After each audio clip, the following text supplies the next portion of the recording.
Elon Musk is from apartheid South Africa.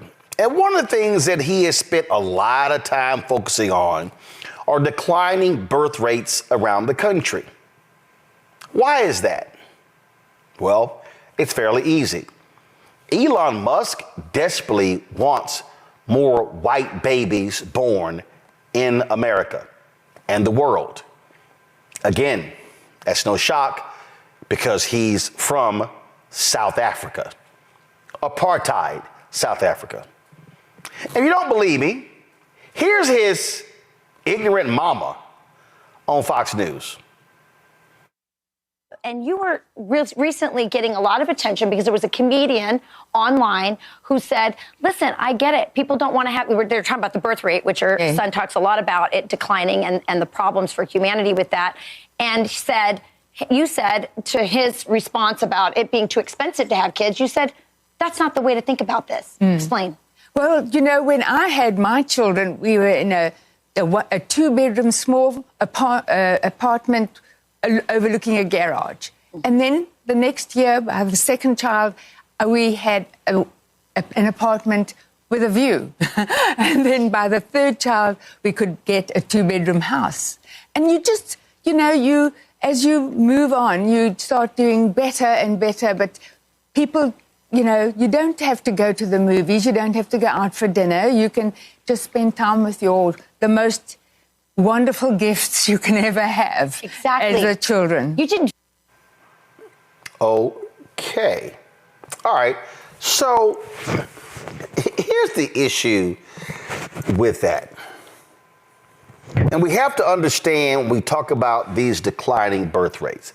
The reality is that we have been seeing declining birth rates in the United States. We're seeing this really from white people in the United States. Now, one of the things that we saw in the 1950s, we had an average, a woman was having an average of 5 babies. Now it's down to 2.2. And so Elon keeps saying, we can't have this, we can't have this. But then you got to ask the question, well, where are they having kids? A lot of Latino countries, huh? A lot of African nations, huh? Let's think about China. China actually changed their law 30 plus years ago, one child. Actually, that was kind of stupid because what they didn't realize is that in about 30 years, you're going to have a problem because you can't replace your population. And that's exactly where they face. You got folks who are living in rural China, a lot of the younger folks moving into cities. And so they have a serious population issue there, and they rescinded that rule. But really what this is all about is Elon Musk speaking the language of the Republican Party. Why are they so against abortion? White people aborting babies. This is about how do you continue to maintain control. It is about control. And so why are they so adamant against migrants coming to the United States? Because that means the nation becomes browner. But not necessarily the nation becoming browner. Because what we have to understand is that there are white Hispanics. And white Hispanics who typically adopt the ways of white people. Because when you think about colonialism, you think about racism, whiteness works. It does. It works. There was a video I saw over the weekend, and there was a young man who is Mexican. And in the video, he was talking about what it means to be brown, to be dark skinned. I'm gonna play the video to you for a second. We have to understand what's going on here. And so when you hear all of this talk about declining birth rates, I need you to understand the motivating factor for all of this. And it is to maintain whiteness. And so a lot of the attacks against immigration. It is what? He don't want them brown people here. What did Donald Trump say before, last time he was in Oval Office? What did he say? Why can't we get folks from Sweden or Denmark? You say, wait a minute. Those are white countries. That's what you got going on. You don't mind white folks coming into the country. He can't stand African immigrants. He doesn't want immigrants from Haiti. He doesn't want immigrants from the Caribbean. He doesn't want immigrants from Bermuda. No. The Republican Party, they want white people. Asian immigrants. Positively impacting Springfield, Ohio. Oh, no. We need them Negroes gone. I need y'all to understand what you're about to see. You need to understand the deportation efforts, all the talk about, oh, they're taking jobs and there's housing. No, this is about maintaining whiteness in America. See, what you're seeing right now in the United States, we've actually seen in the past 10 to 15 years. Y'all may not pay much attention, but I did. There were massive protests happening all around Europe. What are the protests about? They were protesting African immigrants. Because guess what? Declining birth rates in Italy, Germany, Ireland, the UK, other European nations. They were angry with these African immigrants coming in. But guess what? The reality is when you have declining birth rates, a nation has to replace the people in order to continue to maintain your GDP, your gross domestic product. If you don't have people who are doing the jobs, then you're going to be in trouble. The Elon Musk of the world, they care about white people who aren't having babies. And that's exactly what you heard there. I want to bring my panel right now. I'm Congo DeBean, Senior Professor, Lecture School of International Service, American University, lawyer Candace Kelly, lawyer Jade Mathis. Glad to have all of y'all here. I mean, this is real clear, Candace, and I don't think people need to understand when you hear these discussions about declining birth rates. They don't give a damn about black people. They don't give a damn about brown people. This is about maintaining whiteness in America and, frankly, in Europe. So listen, we are talking, Roland, about declining birth rates. We're also talking about the increase of the death rates within the white population. And this is what we call a culture shift. This is a culture shift that people are recognizing that they need to do something about.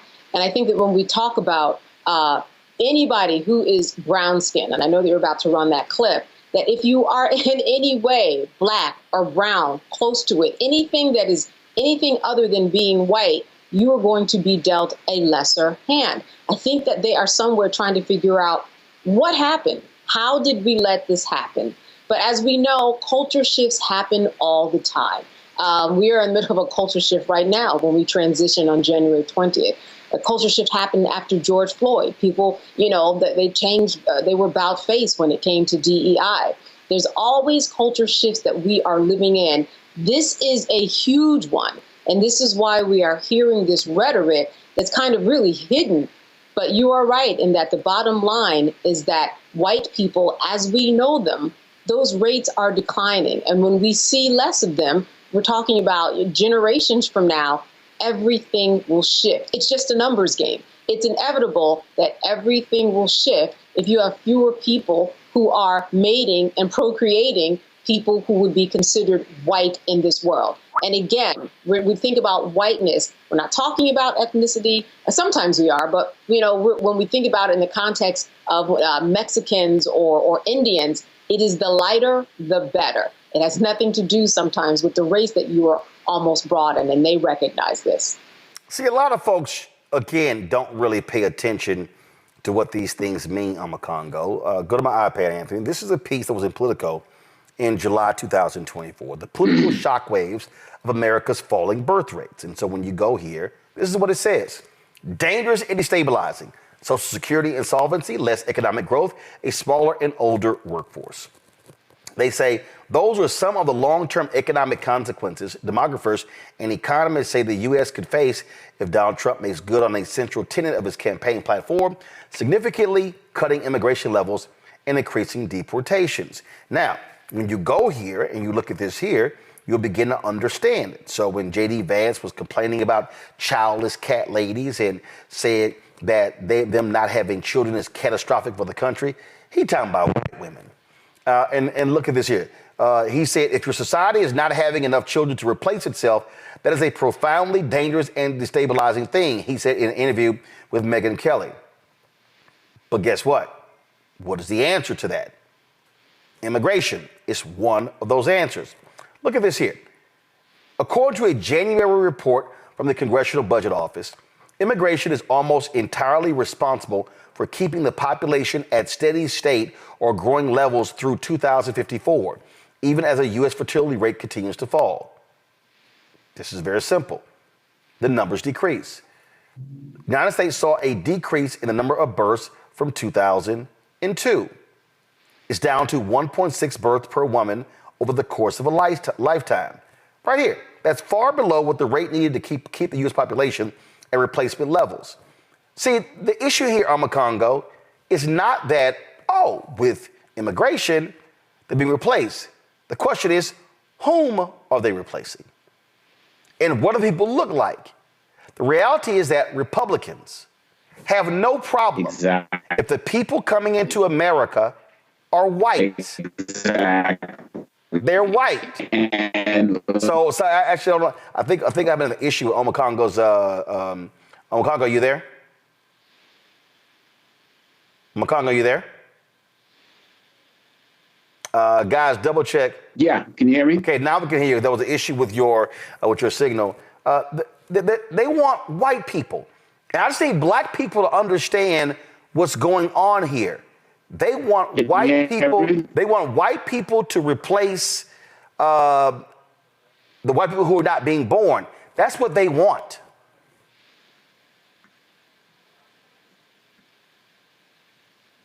Looks like I'm having an issue with Omakongo's feed. Let me go to Jade. Jade, that same question for you. People need to understand what's being said, what's being unsaid, but being said. Yeah, absolutely, Roland. The one thing that I thought about that I don't think they factored in is that as of, the 2022 census, we now have 33.8 million people who are biracial in the United States, right? So when we're talking about the people that they want to increase, the percentage, like you said, they're talking about a particular set of people, right? They're talking about white people who look like them, but not only those who look like them, those who are at an economic advantage as them, right? So those who they think they're going to bring some value to them. So those who are not going to be able to do the black jobs and the Hispanic jobs, right? But then if you're talking about immigration and deporting the ones who are doing the Hispanic jobs, then who's going to be left to do what you consider the Hispanic and black jobs? But by the way, I hope you consider the large amount of biracial people in the United States as that continues to grow. So again, watch this here. Look at this here. Go to my iPad. This was a report the Biden White House put together May 2024. A first principles look at historically low U.S. fertility and its macroeconomic implications. Folks, what we're talking about here is economics. And it shows it right here. The U.S. birth rate declined to its lowest level in history. This data point is the most recent in the trend of falling U.S. fertility rates since 2017. It says observers have noted that low fertility and the aging population that it generates implies fewer workers per capita and creates significant headwinds to economic growth, the fiscal sustainability of a public benefit programs, and the trend of continuous improvements in living standards as reflected in per capita incomes. So let me unpack that, and people need to understand this, Congo. So if you're 30 years old right now, okay, you're paying into Social Security. Retirement is what? Is it 65, 67? Maybe they raised it to 70, okay? But let's just say it's 65. That now means you're going to retire in 35 years. Mm-hmm. In order for you to retire in 35 years, you're going to need people working in 35 years, paying into the system so you can get paid. The problem is, if you continue to see a drop in U.S. fertility rates, if you are not replacing those people, the person who's 30 today, when they become 65, you ain't having nobody pay into a system. But so that's one piece of it. But again, the Elon Musk of the world and people like him and Republicans, Donald Trump and others, they have no issue with white people coming into America. They do not want black and brown people.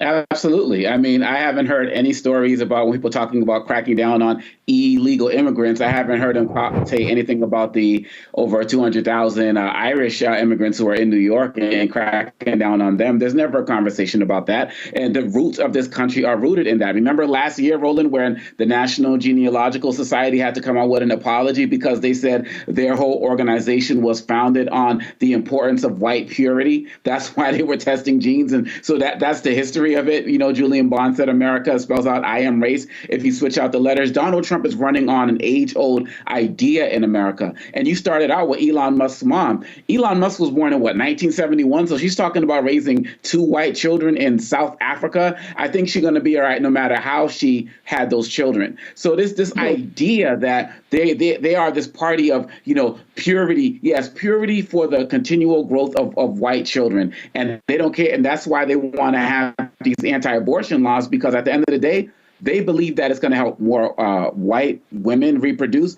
But these black and brown kids that reproduce, put them out, you got prisons for that, right? You got a poor educational system. You got things that may happen with police misconduct. I heard one of these politicians say over the weekend, we need more Daniel Pennies out there because we got too many Jordan Neelys. So they already have a plan for population control for many of us. And so the more honest we are about this, the more we can actually tackle this situation. And we have a president that's coming in who ran on whiteness. Look at me in my beautiful white skin. I'm more white than Giannis Antetokounmpo from the Milwaukee Bucks. And if we're not honest with this, it's going to be too late for too many of us. And so the fact that you're leading with this tonight is extremely important, because they have a plan for population control, and they have a plan for making sure that those numbers, ever since those reports came out, Roland, that said by 2050 something, white folks are going to be in a minority, they've been losing their mind. And that great replacement theory and everything you talk about in your book, White Fear, is coming to fruition. And now they have their avatar, who they believe is going to usher them into this new stage of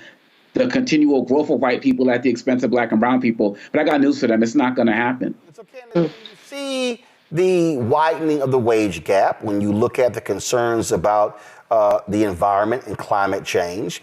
You hear young people say, I'm not trying to have kids. You look at the housing crisis in America right now. They're saying, I don't want kids.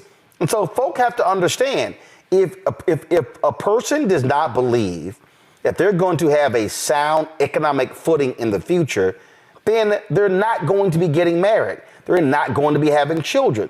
And so all of these people, look, Donald Trump's going to have 11 billionaires working somewhere in his administration. They're going to sit and be trying to rape the government, okay? We know exactly what's going to happen here. They want to get richer. And so the same people who are complaining about low fertility rates don't want to do anything about the declining values in the country when it comes to wages, when it comes to housing, when it comes to affordability. And when you don't do anything to stop guns, when you got kids who are being shot and killed in a Christian school, even more so these things are happening. And so folk need to wake up and recognize why people are not having children. And that is because they do not believe they're going to have a stable economic future in moving forward. Candace?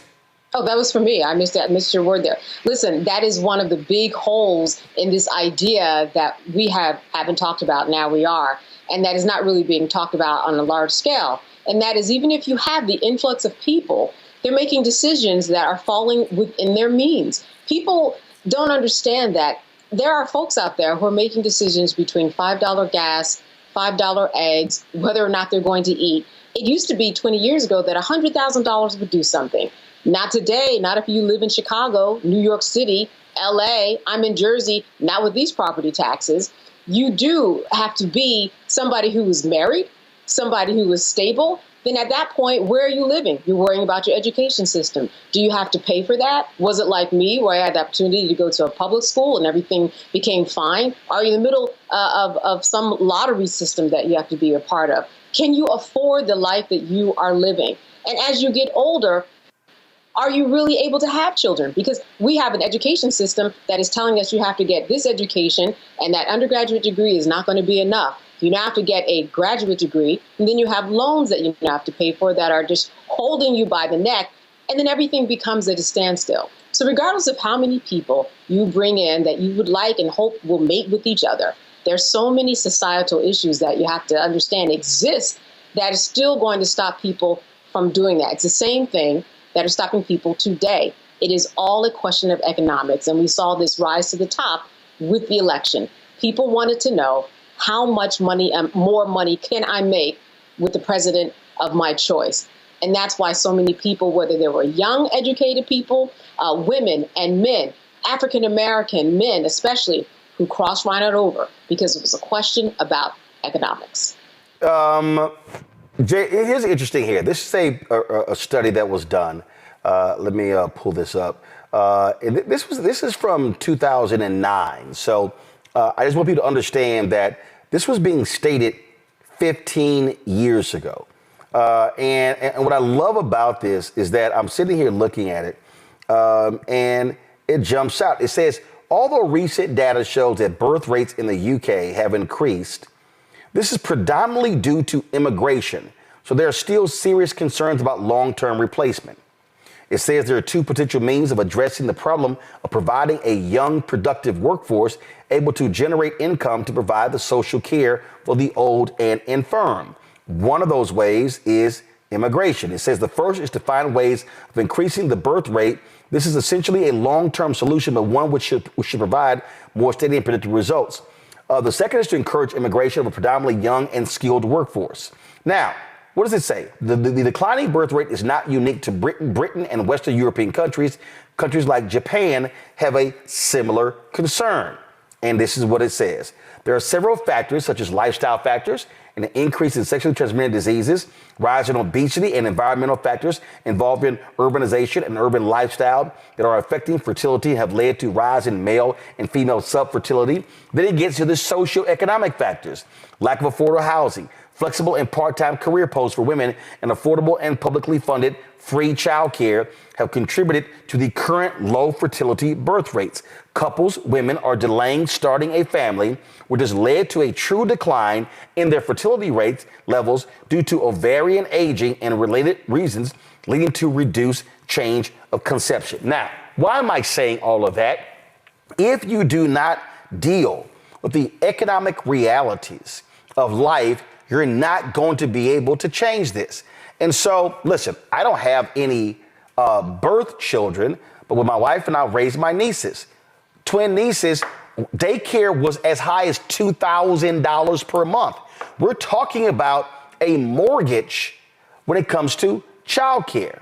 And so now you're dealing with that. And so this is one of the issues. I remember when Bill Clinton, when they were changing the welfare work requirements, you got to go out and work. And people were like, yo, I want to work. Who's going to care for my child? I got to make a decision. Do I care for my child and go to work, or do I work and I got to stick my child with a friend or a family member? That's real. And so American policymakers can't, on one hand, talk about, we got to get rid of immigration. We got to deport all of these people. If you still don't address the underlying reasons why folks who are American don't want to have kids, it's an economic issue. Yeah, well, I think you're absolutely right. And I'm so happy that you show that article and you share what you share, because I am pushing upwards 40. And I think as a civil rights attorney, I make a pretty good income. However, that is one of the main reasons that I am not prepared to have a child, is because I don't know. I cannot pay for childcare in the DMV area or Los Angeles. I'm bi-coastal. It's at least $2,500 to $3,000 a month. I have non-traditional work hours, so I can't do that. I am so scared the way this economy is going, to the point where I froze my eggs last year because I said, I am not sure when I'm going to be able to have a mini person. So it's that bad that we have that fear. So you're absolutely correct. Congo, again, same story here, says there has to be a policy, a state and federal policy to address the realities of fertility. One of the things in this article, I'm going to go up a little bit earlier, they said that, hey, government should be looking at how do you fund fertility treatment? How do you fund IVF? When you got Republicans who are frankly having a war against IVF, now you're like, hold up, y'all are having a war against IVF, but then y'all complain about low fertility rates. Which is it? This is an issue that, again, and for all these people, now I remember having some people over Congo who like, oh yeah, Roland Martin, he's sitting here, trying to explain to us, well, immigration is good. I'm just telling you right now, facts are facts. If one of the reasons, and this is what economists say, one of the reasons the United States was able to weather the storm of COVID, and one of the reasons why the U.S. economy rebounded at a faster rate than any other nation, was because of immigration. Numbers don't lie. The amount of money the work they were doing, they're putting money into the system. Now, you can have these loud mouths in Chicago, some fool who was complaining, I won't have her on the show. And I'm like, because y'all are idiots. You can sit here and complain all you want to, but I'm laying out, and this story, what I'm showing you is a document from 2009, okay? 15 years ago. We're now in 2024, and we're seeing in the United States the exact same problem that the UK, Japan, and so many other European countries are now dealing with. And so you can just sit here and go, well, hey, I don't care. It's not going to impact me. But trust me, it's going to impact your children. It's going to impact the next generation. And it's going to take several generations of intense focus on fertility in the country in order to reverse this trend. And there's nothing that tells me that is going to actually happen. Yeah, and I think another thing we need to add is that since that article came out in 2009, now in 2024, we're also dealing with these issues of these abortion laws that have been leading to men and women deciding to surgically put themselves in positions where they can't have kids. Right. And college students are doing it, and people are doing it at younger and younger ages because they don't know if they're going to have their, cycles tracked, or if they're going to be prosecuted if they decided to have an abortion from an unexpected pregnancy. And young women are actually doing that as well. So that's another complication that has been added since this. As somebody who's on a college campus, I'm seeing this every single day. I'm also concerned. I'm raising, I have my two daughters are 18 and 16, and my son is 10. And one of the other things we need to add to it is we see all of these stories about loneliness, right? And women feeling like they're not finding compatible mates in terms of some of the men out there. So ever since that article, there have been more and more reasons why we should be nervous about these declining birth rates. And you also mentioned earlier the issue with China. India also had, a policy as well. And if you see what's happening with China right now and what they're doing, importing women from other countries in order to be able to produce babies and the like, and the preference for the male child, this is something that has been predicted. And if we don't get a hold on the economic factors that are contributing to us not being able to produce more children or feel like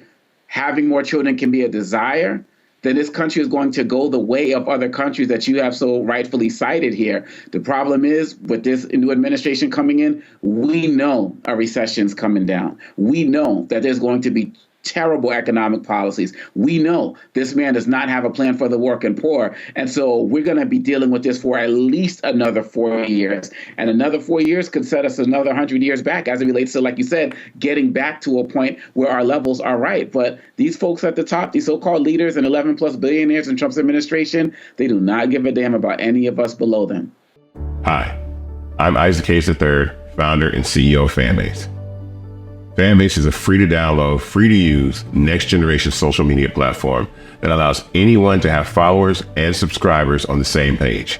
Fanbase was built through investment dollars from equity crowdfunding from the Jobs Act. People just like you helped build Fanbase, and we're looking for more people to help build Fanbase. We are currently raising $17 million in a Regulation A crowdfund on Start Engine. We've already crossed $2.1 million, but we're looking to raise more capital from people just like you that deserve the opportunity to invest in early stage startups without having to be accredited investors. So right now, I'd like you to go to startengine.com/fanbase and invest. The minimum to invest is $399. That gets you 60 shares of stock in Fanbase right now, today. And then use Fanbase to connect with friends, grow your audience, and be you without limits.